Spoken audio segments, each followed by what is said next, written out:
Hello viewers, আপনারা দেখছেন Bangla YouTube channel সবিকর ডিজিটাল স্টুডিও। আমি আছি আপনাদের সাথে রাসেল। তো আপনারা আমার ভিডিওর প্রথমটুকু দেখে অবশ্যই আন্দাজ করতে পেরেছেন আমি কি আপনাদেরকে দেখাতে যাচ্ছি। সেটা হচ্ছে কিভাবে আপনারা এই টি শার্টে ফটো অ্যাড করবেন, মানে আপনাদের প্রোফাইল অথবা নিজের ফটো অ্যাড করবেন।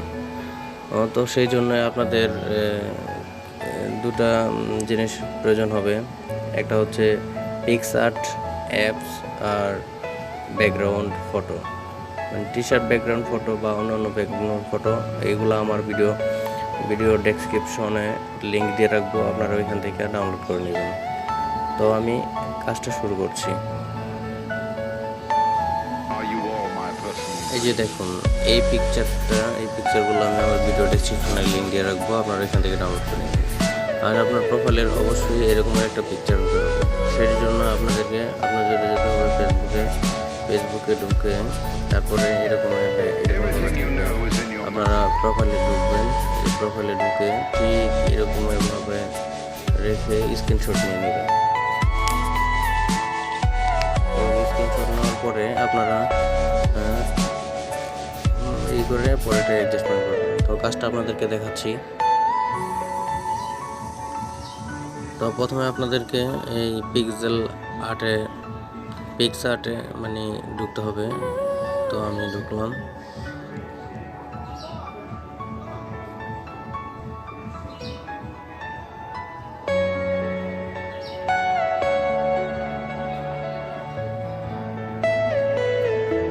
এবার এই ক্রস বাটনে ক্লিক করতে হবে। ক্রস করে দিলাম। এবারে অ্যাড থেকে আপনাদেরকে ওই ব্যাকগ্রাউন্ডগুলো অ্যাড করতে হবে। তার জন্য আপনাদেরকে এই প্লাস বাটনে ক্লিক করতে হবে, প্লাস চিহ্নতে ক্লিক করতে হবে। প্লাস ক্লিক করলাম। ক্লিক করার পরে এই যে দেখুন এখানে এসে পড়ছে ওই পিকচারগুলো। তো আমি এটি দেখাই আপনাদেরকে, এটা দিয়ে দেখাই। আসলে সব কাজগুলো একই, আপনারা ঠিক একটা দেখলেই অন্য বিভিন্ন ধরনের কাজ করতে পারবেন এটা দিয়ে। তো অ্যাড করে নিলাম। দেখুন এখানে এসে পড়ছে। তো এবার আপনারা যা করবেন, এদিকে এই চিহ্নগুলো এদিকে ইউজ করলে দেখবেন অ্যাড ফটো আছে, অ্যাড ফটোতে ক্লিক করবেন। অ্যাড ফটোতে ক্লিক করলে দেখুন বিভিন্ন ধরনের পিকচার এখানে দেখাবো। আপনার গ্যালারি থেকে যেটা দিয়ে কাজ করবেন ওইটা চুজ করে, মানে যেটা স্ক্রিনশট নিলাম আমি ওইটাই দেখাচ্ছি। এই যে আমার স্ক্রিনশটটা ফটোটা এটা আমি অ্যাড করে নিলাম। এই যে অ্যাড করে নেওয়ার পরে দেখা যাচ্ছে আপনারা বেস্টে কতটুকু স্ক্রিনশট নিয়েছে, তো ওইগুলো চলে আসছে। তো এইগুলো আমি কেটে দেবো। এই জন্য ক্রপে ক্লিক করে এই যে কেটে দিলাম, নিচ থেকে কিছু কেটে দিলাম, উপর থেকে কিছু কেটে দিলাম, অ্যাডজাস্ট করে নিলাম। এবার যা করতে হবে, এই যে টিক চিহ্নতে ক্লিক করতে হবে। এই জন্য আবার এই যে এরোতে ধরে টেনে বড় করে অ্যাডজাস্টমেন্ট করে নিতে হবে। আমি অ্যাডজাস্টমেন্ট করে নিলাম।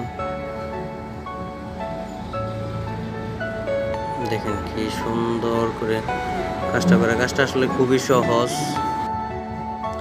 দেখুন অ্যাডজাস্টমেন্ট হয়ে গেছে। অ্যাডজাস্টমেন্ট হয়ে গেলে পরে আপনার এই যে এয়ারগুলো আছে এগুলো এদিকে টান দিবেন। টান দেওয়ার পরে দেখবেন ব্ল্যান্ডটা চিহ্ন আছে, এই যে এখানে ব্ল্যান্ডে ক্লিক করবেন। ব্ল্যান্ডে ক্লিক করার পরে এই যে এখানে মাল্টিপ্লে নিয়ে এসে এই যে চিহ্নটা এখানে পরে এই যে মাল্টিপ্লেটা নিয়ে আসে এই যে এখানে ক্লিক করে দেবো। এখানে ক্লিক করার পরে ইরোসে ক্লিক করে দেবো। ইরোসে ক্লিক করে এই যে সাইডে যে বেস্টটুকু আছে ওইগুলো আমি কেটে দেবো। এই জন্য সাইড দিয়ে হাতে করবো। দেখুন কেটে গেছে। আবার উপরে এতটুকু দেখেন কেটে গেছে। এখন কিন্তু বন্ধুরা দেখছেন আপনারা, মানে ফটোটা অনেক সুন্দর হয়েছে, ডিজাইনটা অনেক সুন্দর হয়েছে। বাস আপনাদের কাজ শেষ। এবার আপনারা এই যে টিক চিহ্নতে ক্লিক করবেন। ক্লিক করে এই যে দেখতে পাচ্ছেন ডাউনলোড লিঙ্ক, মানে ডাউনলোড আইকনটা এখানে ক্লিক করবেন। দেখতে পাচ্ছেন এই যে সেভ টু গ্যালারি, বাস আপনাদের সেভ হয়ে গেল। তো আপনারা এই যে 1 মিনিটে কিন্তু আপনারা এই কাজটা করতে পারতেছেন। তো যাদের কাছে আমার ভিডিওটা ভালো লাগছে অবশ্যই আমার ভিডিওটা লাইক করবেন।